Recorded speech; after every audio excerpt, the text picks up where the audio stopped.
Well, recently, Texas Tech invited acclaimed journalist Juju Chang, who co-anchors ABC's Nightline, to speak to students. Yeah, her focus was the rise in violence recently against women in the Asian American community. Texas Tech reporting that 78% of Asian American and Pacific Island women have been affected by this anti-Asian racism. And KAMC Laughead spoke with her about this.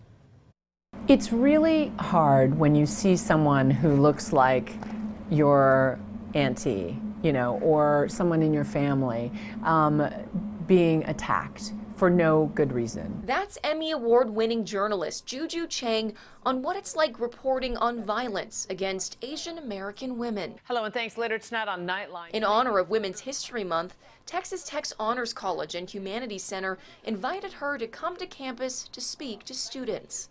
People lose sight of the fact that these attacks are still happening.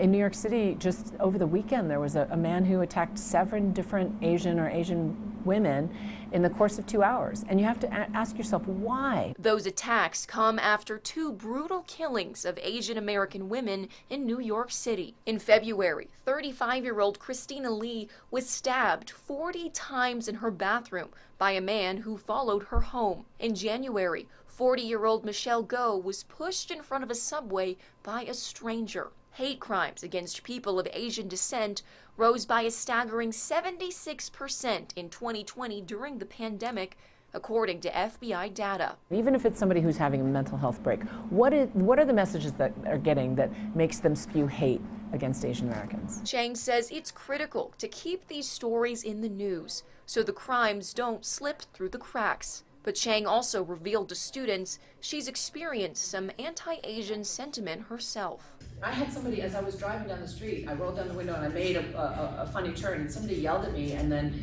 added a nice, anti-Asian slur. But she emphasizes that breaking down this hate starts with something as simple as breaking bread. I really hope that when people listen to someone like me, who looks a little different than them or comes from a slightly different background, that it just helps you see other people's humanity.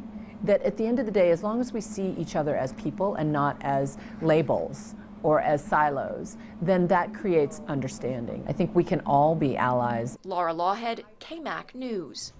Good advice there, Laura. Thank you so much.